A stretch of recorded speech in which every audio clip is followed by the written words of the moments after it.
He was 18 years old, owned nothing but the clothes on his back, and had just inherited a debt he couldn't pay and a metal shed in the middle of nowhere. What he built inside it and what came for him after would define not just his survival, but who he was meant to be. If you've ever felt like you were starting from less than zero, hit that subscribe button, because this is a story for you. We're building a community here for people who've had to fight for every inch. The air in the office of the County Transitional Services building always smelled the same: stale coffee, cheap disinfectant, and the faint, papery scent of hopelessness. It was a smell I had known my entire life, in one form or another. It was the official fragrance of the system. I sat on a plastic chair that was bolted to the floor, my fingers tracing the gouges in its surface left by 100 other kids who had sat in this exact spot, waiting for their futures to be handed to them in a manila envelope. I had turned 18 yesterday. The state of California, my legal guardian for the last 6 years, was officially done with me. My file was closed. I was free. It felt less like freedom and more like being pushed out of a moving car. Ms. Albright sat across from me, her desk a fortress of organized despair. She wasn't a bad person, just worn down to a smooth, professional nub by years of budget cuts and other people's tragedies. She clicked her pen. It was a nervous habit, a tiny metronome counting down the seconds until I was no longer her problem. "Leo," she began, her voice flat, "as we've discussed, your placement at the group home has terminated. Legally, you are an adult." She said the word adult like it was a diagnosis of a terminal illness. "You have the final stipend check, the list of resources, and the bus pass." She slid them across the desk. They looked pathetic and small under the fluorescent lights. The check was for $200. It was meant to last until I found a job and an apartment in a city where a closet cost $1,000 a month. The list of resources was mostly homeless shelters and job centers with lines around the block. The bus pass was good for a week. I didn't take them. My hands were sweating, and I kept them balled into fists in my lap. "Is that it?" I asked. My voice came out smaller than I wanted it to. Ms. Albright sighed, a little puff of air that barely disturbed the tower of files to her left. "I know this is difficult. The system isn't perfect." That was the understatement of the century. The system was a machine designed to keep you running in place until you aged out, and then it just switched you off and let you fall. "However," she said, her tone shifting slightly, "a piece of mail came for you. It was addressed to the facility from a law office. It pertains to your grandfather." My head snapped up. Gramps. I hadn't heard his name spoken by an official in years. After the accident, after they took me, he was just a footnote in my file, a deceased relative with no viable estate. He was the one who had raised me, the one who taught me how to read the weather in the clouds, and how to tell a tall tale with a straight face. He was warmth and sawdust and the smell of pine needles. He was everything this room was not. "What about him?" I asked, my throat suddenly tight. Ms. Albright pulled a thick, cream-colored envelope from a drawer.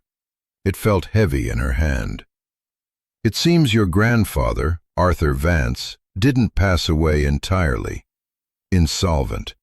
He had one remaining asset, a piece of property." She slid the envelope toward me. My name was typed on the front, clean and impersonal. Leo Vance. It looked strange. In all my files, I was Vance, Leo, a data point. I tore it open, my fingers clumsy. Inside were pages of legal jargon, Words like bequeath and heir and quitclaim deed. I scanned through them, my heart pounding a frantic, hopeful rhythm against my ribs. And then I saw it. A single parcel of land, 5 acres, in an unincorporated part of Plumas County. And on that land, one structure was listed. One Quonset hut, model 20 by 40 ASIS. A Quonset hut, a half-cylinder of corrugated metal, like an airplane hangar for a lawnmower. I remembered it now, vaguely. Gramps had bought it surplus from the military years ago. He called it his workshop for a rainy day. We'd spent a weekend out there once when I was 10. It was remote, surrounded by nothing but pine trees and the great silent indifference of the mountains. He told me it was a place you could go to forget the world, or to remember what was important. "There's a catch, Leo," Ms. Albright said, pulling me from the memory. He died with significant back taxes owed on the property. The county seized it. It was set for auction. However, as the sole heir, you are being given the first option to reclaim it. She slid another paper across the desk. It was a bill from the Plumas County Tax Assessor's office. My eyes scanned the columns of figures, the penalties, the interest. My hope shriveled. The total was over $3,000.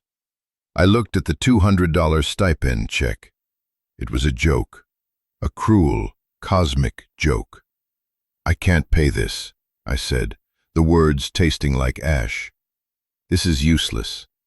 "Not entirely," she said, and for the first time there was a flicker of something other than professional exhaustion in her eyes. It might have been pity, or maybe just interest. "There's a recent county ordinance, a rural homesteading initiative. If an heir is classified as low income and agrees to occupy the property as a primary residence for a minimum of 5 years, most of the accrued tax debt can be forgiven." She tapped a paragraph on the legal letter. "You have to pay the processing fees and the current year's base tax. The total comes to—" She squinted at the paper. $7.42. $7. I stared at her. The plastic chair suddenly felt very hard, very real. The fluorescent lights hummed. The world outside the grimy window, the traffic, the sirens, the whole loud, uncaring city seemed to fade away. For the price of 2 cups of coffee, I could own something. A piece of land, a metal roof over my head, a place that was his, a place that could be mine. It was insane. It was a tin can in the middle of nowhere, with no electricity, no water, no heat. It was social and economic suicide. It was also the only choice I had that wasn't a doorway to a shelter or a spot on a park bench. "What do I have to do?" I asked. Ms. Albright handed me her pen. "Sign here," she said, pointing to a line on a form. "It releases the county from all liability regarding the condition of the property, and it legally makes you a homeowner." I took the pen. The plastic was warm from her hand. I signed my name, Leo Vance, not Vance, Leo. The stroke of the pen felt like a key turning in a lock. It was either the door to my future or the door to my tomb. I wasn't sure which, but for $7 I was willing to find out. This was it, the first day of the rest of my life, and I had a feeling it was going to be a cold one. The bus ride north was a slow, rattling journey from one world to another. I watched the city bleed away through the dirty glass, the concrete and steel giving way to strip malls, then suburbs, then finally to the rolling, oak-studded hills of the Central Valley. The other passengers were a quiet, transient bunch, farm workers with weary faces, a young woman with a baby, an old man who slept with his mouth open. No one looked at anyone else. We were all just heading somewhere else, hoping it was better than where we'd been. I had a duffel bag with 2 changes of clothes, a toothbrush, and the thick envelope of legal papers that proved I owned a tin can on a mountain. My $200 stipend was mostly gone, spent on the bus ticket, a heavy wool blanket, a cast-iron skillet, a bag of rice, a bag of beans, and an axe.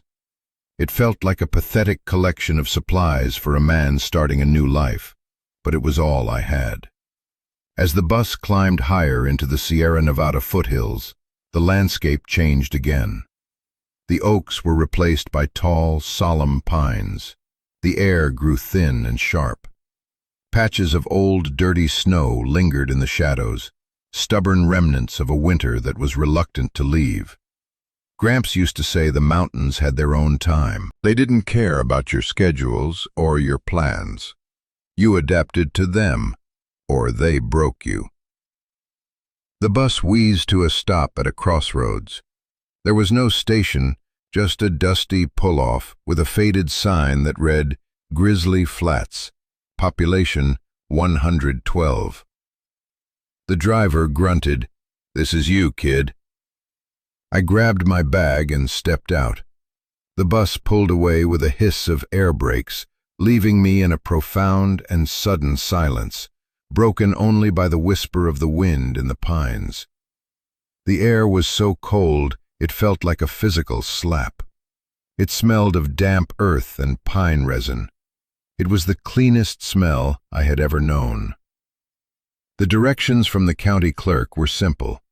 Follow the old logging road 4 miles east. 4 miles didn't sound like much when I was sitting in that warm office.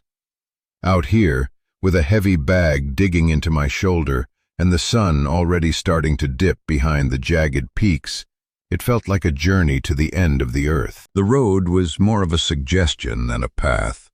2 muddy ruts carved through the forest. Every step was a negotiation with rocks and roots. The silence was unnerving. I was used to the constant hum of the city, the background noise of life. Here, the silence was an active presence. It pressed in on me.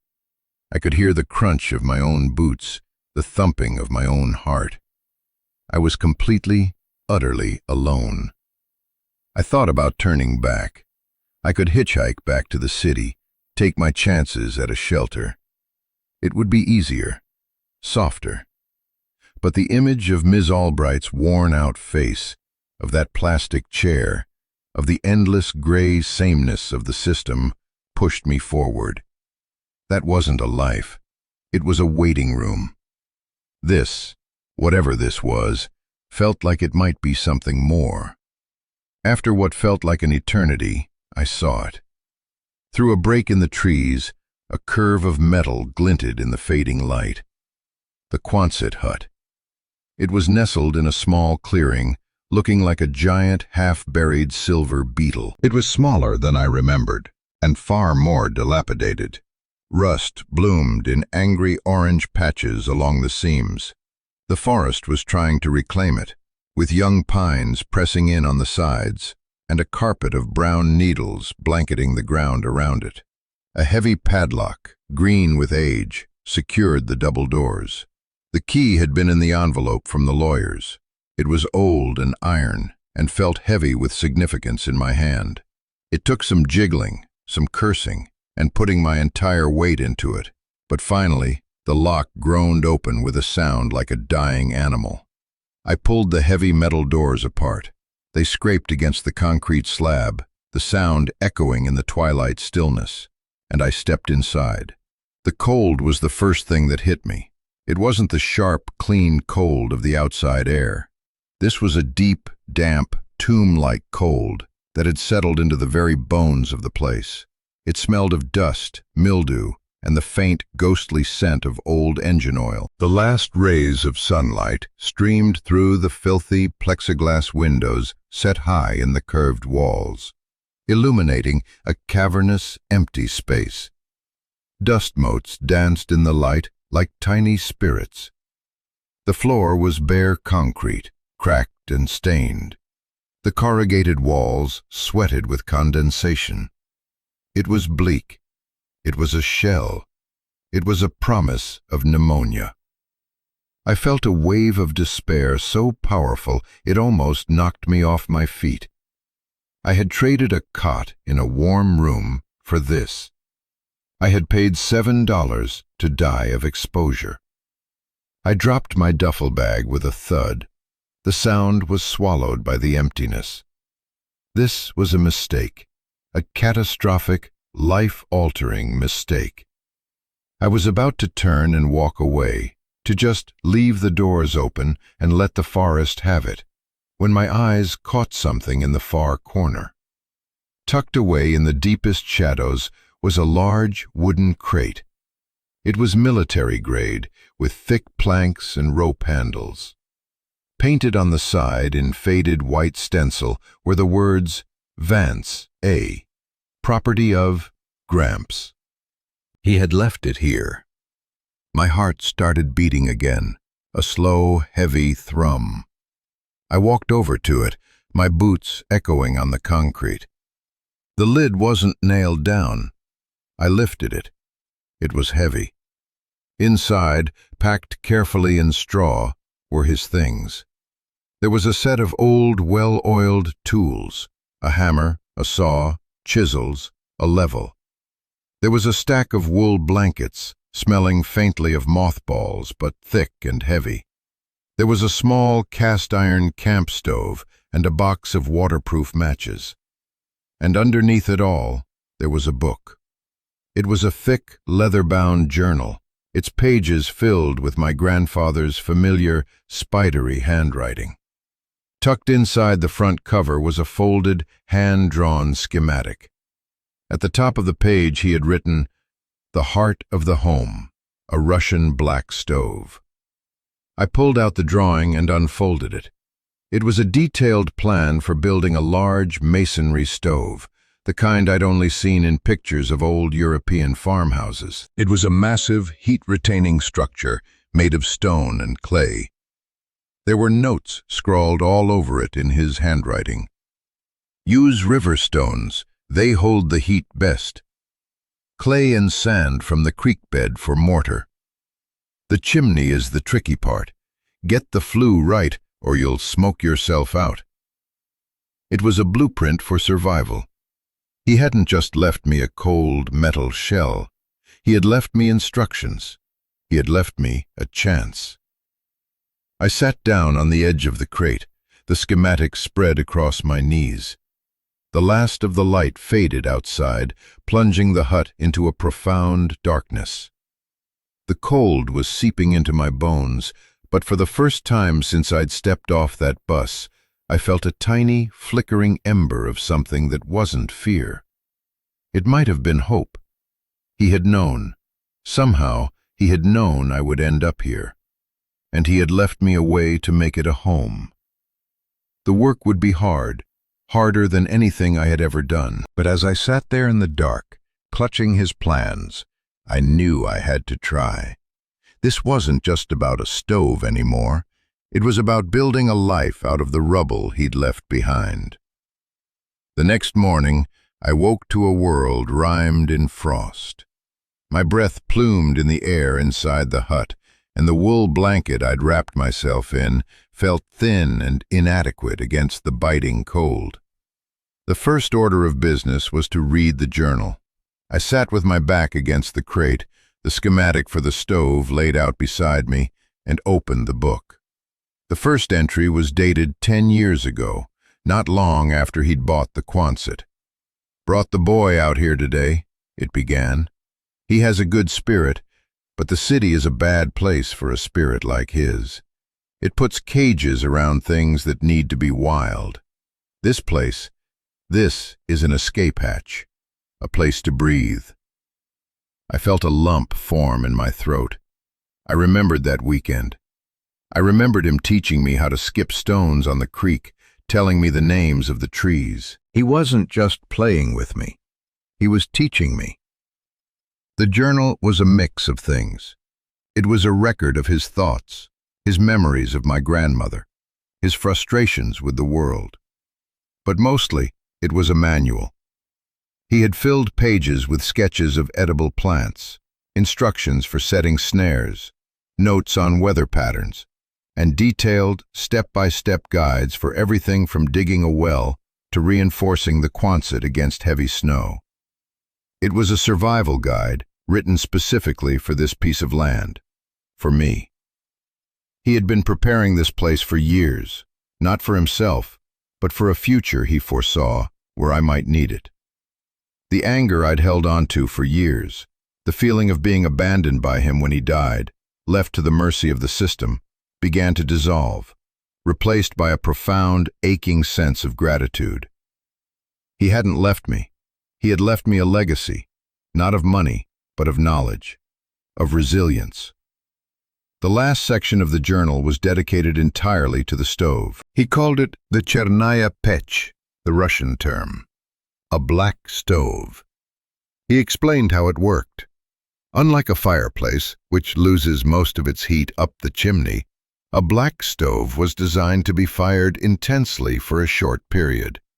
The stones and masonry absorb the heat and then radiate it back into the living space for hours, even a full day. It was incredibly efficient, but it had a quirk, the reason for its name. Traditionally, the simplest versions were built without a chimney. You fired the stove and the smoke filled the room, blackening the ceiling. Once the fire was out and the coals were removed, you sealed the stove and vented the room. The stored heat in the masonry was what kept you warm. It was a primitive, ancient design. His plans, however, included a modification, a simple flue that could be opened during the burn and closed afterward, directing the smoke outside. "Best of both worlds," he wrote. "The efficiency of the old ways with the clean air of the new. No sense in coughing your lungs out if you don't have to." I spent the next 2 weeks working harder than I ever had in my life. Every day was the same. I woke at dawn, ate a handful of cold beans, and went to work. The first task was gathering the stones. As his notes instructed, I went down to the creek that ran along the back edge of the property. The water was icy cold, but the stones on the bank were perfect, smooth, rounded, and dense, worn down by millennia of rushing water. I carried them back one by one, my back screaming in protest, until I had a massive pile on the concrete floor, a cairn of future warmth.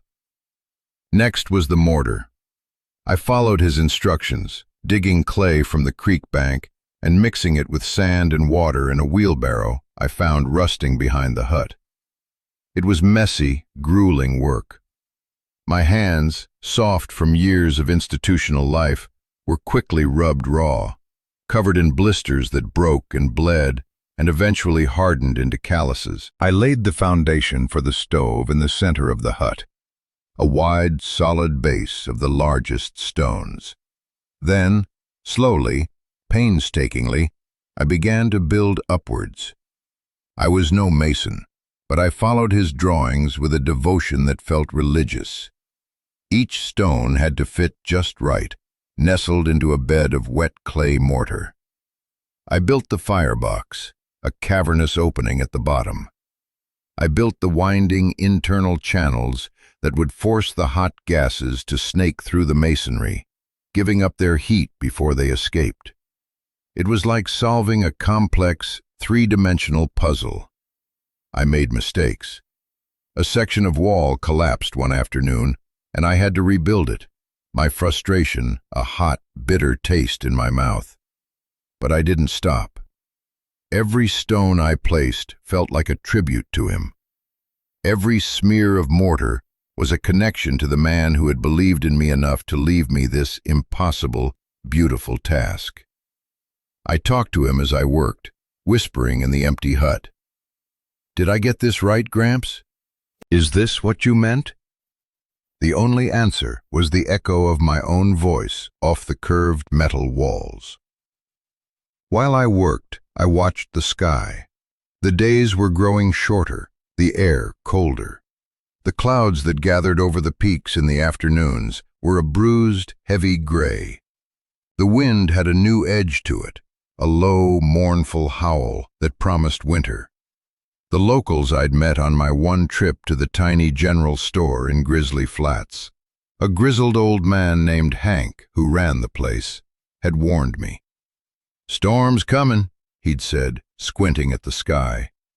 "Big one. You best be ready, boy. This mountain don't forgive unpreparedness." His words echoed in my head as I built the flue, fitting the sections of stovepipe I'd bought with the last of my money. This was the final, crucial piece. I cut a hole in the metal wall of the Quonset, the screech of the hacksaw setting my teeth on edge. I fed the pipe through, sealed it with roofing tar, and built the final courses of stone around it. It took me 3 weeks, but finally it was done. The stove stood in the middle of the hut like a pagan altar. It was 6 feet tall and 4 feet wide, a hulking, solid mass of river stone and clay, its surface still damp. It wasn't pretty. It was lopsided in places, and the mortar was smeared. But it was solid. It was real.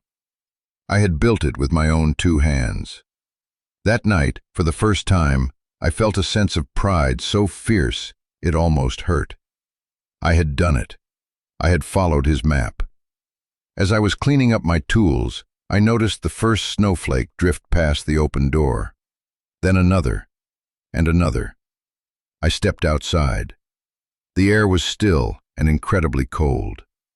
Fat, heavy flakes of snow were falling from a sky the color of lead, blanketing the dark pines in a dusting of white. It was beautiful, and it was terrifying. Hank's warning came back to me. A big one.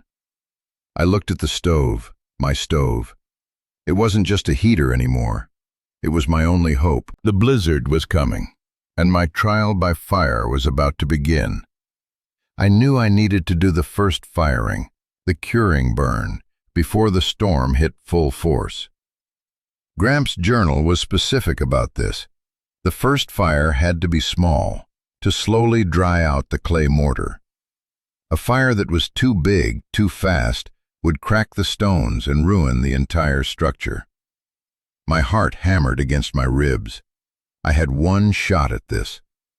I gathered a small pile of dry twigs and pine needles I'd collected and laid them inside the firebox. I added a few larger pieces of kindling.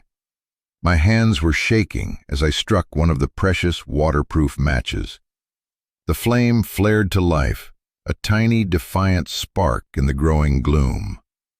I touched it to the tinder. It caught instantly. A small, hungry flame began to lick at the wood. I left the flue open, and the firebox door cracked, feeding the small fire, keeping it gentle. A thin ribbon of smoke curled up the new chimney and out into the storm. It worked. The flue drew perfectly. A wave of relief washed over me, so potent I felt dizzy. Outside, the world was disappearing. The snow was coming down in a thick, blinding curtain, driven by a wind that was starting to scream around the corners of the hut. I forced the big metal doors shut, the sound booming in the enclosed space. I slid the heavy iron bar into place, locking myself in, locking the storm out. The only light came from the flickering orange glow of the fire in the stove's belly and my small battery-powered lantern. The temperature inside the Quonset was already dropping fast. The cold from the metal walls seemed to radiate inwards, a palpable, physical presence. I could feel it trying to suck the warmth right out of my body.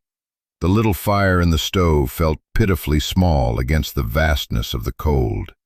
Doubt began to creep in, a cold finger tracing its way down my spine. What if it wasn't enough? What if I had built this massive, useless monument to my own stupidity? What if I had just sealed myself inside my own tomb? The wind rose from a howl to a shriek. It sounded like a freight train, then a tormented animal, then something ancient and vast and furious. The metal walls of the Quonset began to groan and pop under the strain. Snow, fine as dust, began to hiss through the tiny gaps in the seams. I spent the next hour stuffing every crack I could find with strips of an old tarp I'd found in the crate. It was a losing battle, but it was something to do, a way to fight back against the siege. The storm was a living thing, and it wanted in. I fed the fire, a little more wood now, building the heat slowly, carefully. I placed my hand on the stones near the firebox. They were warm, not hot, but the deadly, seeping cold was gone from them. It was working. It was actually working. I let out a shaky breath, my relief mingling with the smoke that still faintly hazed the air. And that's when I realized, this is the part of the story where it could all go wrong.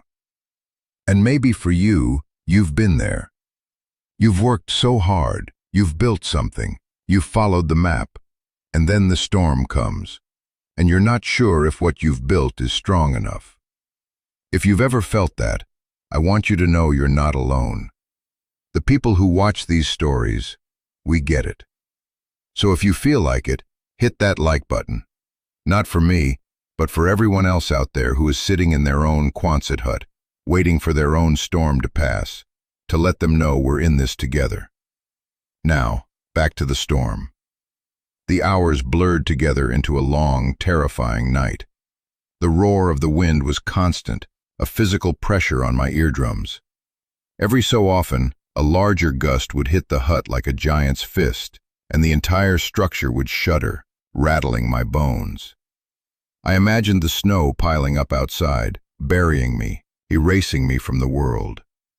I was a solitary man on a frozen planet. My only companions were the stove and my grandfather's voice, which I could almost hear in the crackle of the flames, telling me to hold on, to trust the stones. I made a small meal of rice and beans, cooked in the skillet placed on the flat top of the stove. The food was hot and tasteless, but it was fuel. It was life. I ate slowly, methodically, trying not to think about how long my supplies would have to last. I had no idea how long this blizzard would continue. Days? A week? Sometime deep in the night, the fear began to subside, replaced by a strange, calm sense of focus. My world had shrunk to this single, circular room. My entire existence was reduced to a simple, vital loop. Feed the fire, check the seals, listen to the storm. There was a purity in it. There were no forms to fill out, no caseworkers to please, no systems to navigate. There was only the cold, the fire, and me. I was no longer a ward of the state. I was the keeper of the flame. I had built the heart of this place, and now my job was to keep it beating. I felt a connection to a long line of ancestors I'd never known, people who had huddled around fires in caves and huts, listening to the wind howl outside, feeling that same mix of terror and gratitude, terror of the storm and gratitude for the fire. I finally allowed myself to build the fire up, to give the stove a full charge of heat. I loaded the firebox with the driest pine I had, and the flames roared to life. The stones began to radiate a powerful, steady warmth. It was a different kind of heat than I had ever felt. It wasn't the dry, blowing heat of a furnace. It was a deep, penetrating warmth, like the sun on your skin. It felt ancient, alive. I pulled one of the wool blankets from the crate, dragged it close to the stove, and lay down. The concrete floor was still cold, but the air around the stove was an oasis of warmth. I could feel the heat seeping into my chilled bones. The roar of the wind became a lullaby. The groaning of the metal hut was just the sound of my strange new home settling around me. For the first time in my life, I felt completely and utterly safe. I had built my own safety. I had forged it from stone and clay and fire. And as I drifted off to sleep, with the storm raging outside and the heart of my home beating warm and steady beside me, I knew I hadn't just built a stove. I had built a future. I woke up not to an alarm or a shout, but to a profound and deafening silence. The wind had stopped. The freight train was gone. The screaming animal had been soothed. The silence was so complete it felt like a weight pressing on my ears. I sat up, my body stiff and sore. The air in the hut was cool, but not cold. The stove was no longer hot to the touch, but it was still radiating a gentle, persistent warmth. The fire was long dead, just a bed of gray ash in the firebox. But the heart was still beating. I looked at the small digital clock I had.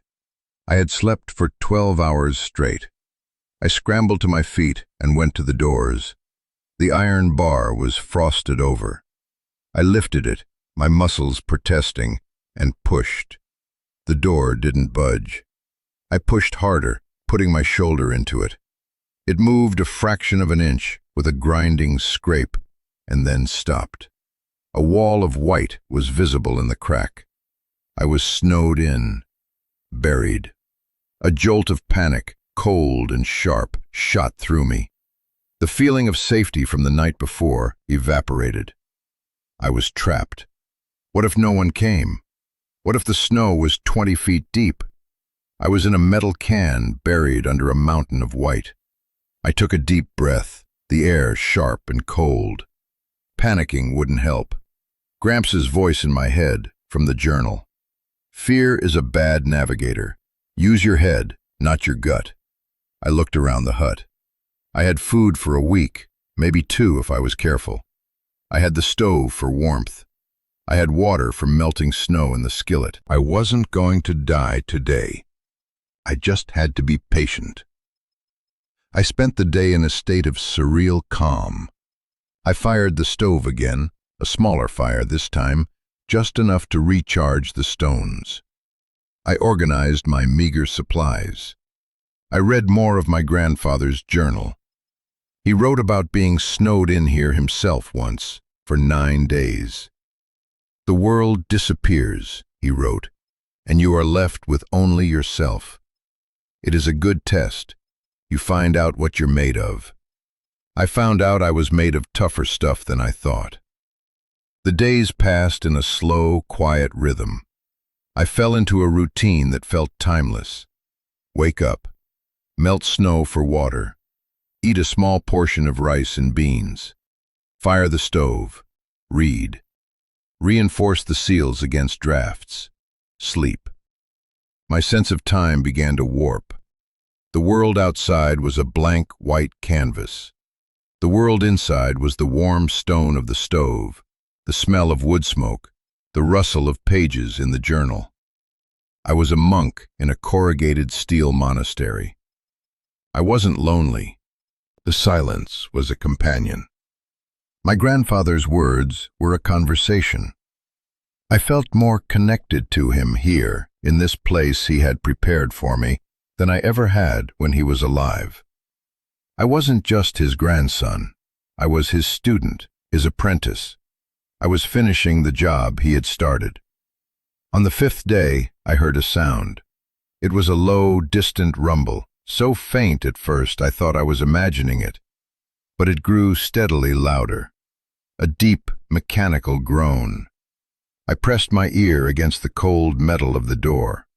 It was an engine, a heavy engine, working hard. Hope, fierce and bright, surged through me. I grabbed the heavy steel shovel that had been in the crate and started digging at the snow that had seeped in under the door. It was packed as hard as ice. I scraped and clawed, my breath coming in ragged bursts, until I had cleared a small space. I pushed on the door with all my might.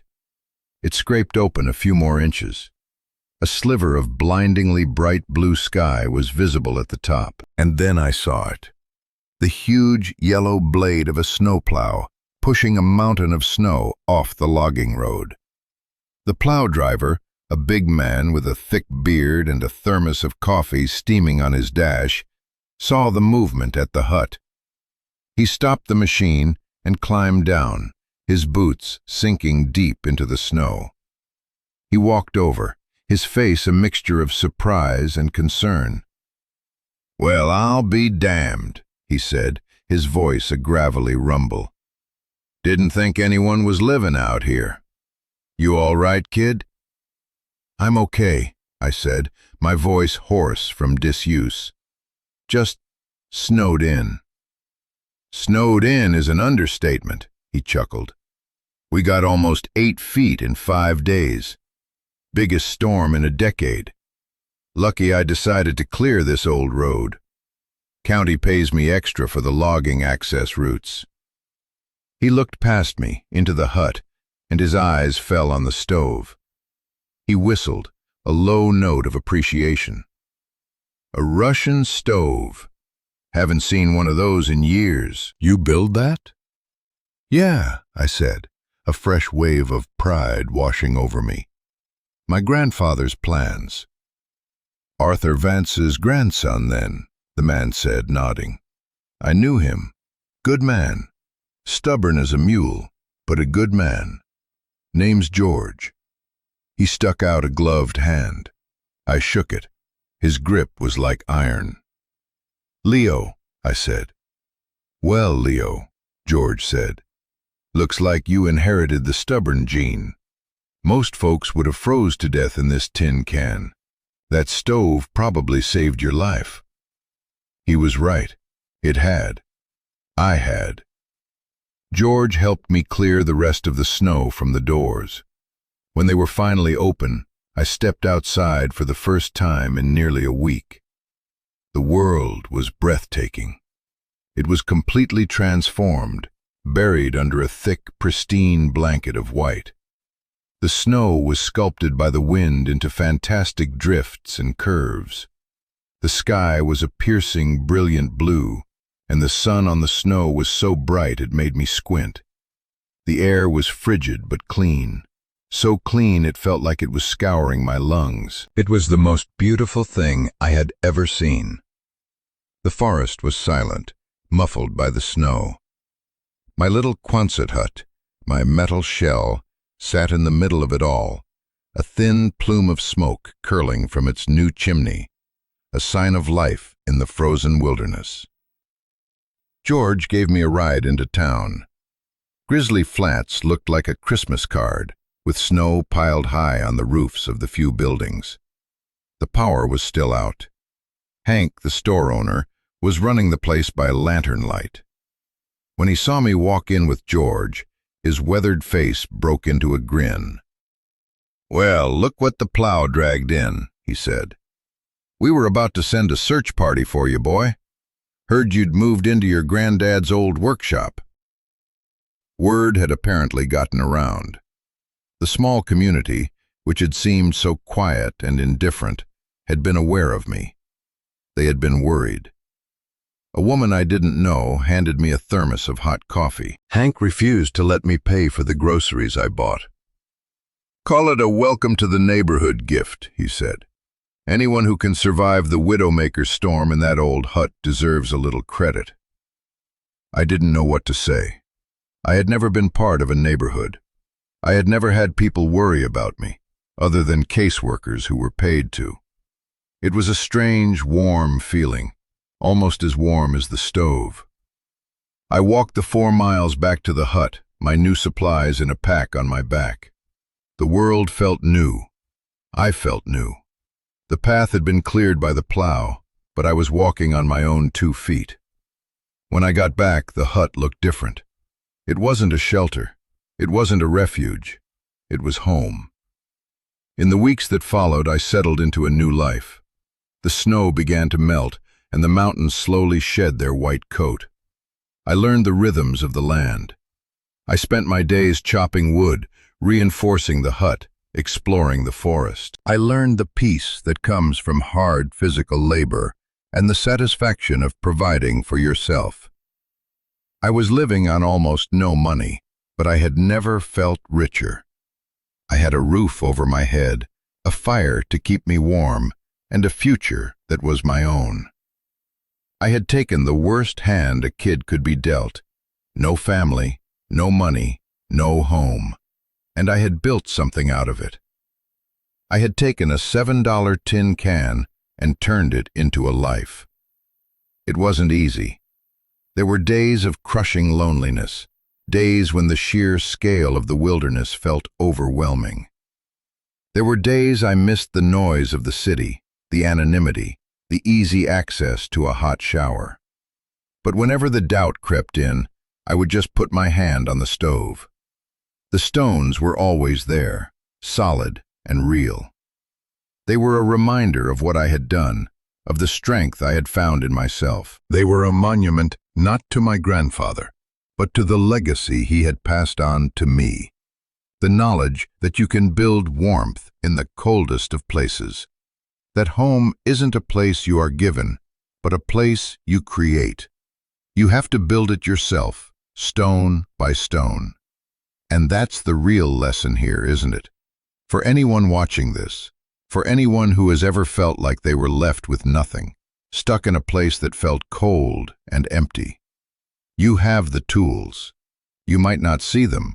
They might be buried in a crate in the corner of your own mind, but they are there. The resilience, the strength, the knowledge passed down to you, or the knowledge you forged yourself in your own fires. Your home isn't something someone else can give you or take away. It's the warmth you build inside yourself. It's the stove you construct from the rubble. So I want to ask you, what's the stove you've built in your life? What did you create when it felt like you had nothing? Share your story in the comments below. I read every one because these stories, your stories, they are the heart of this community.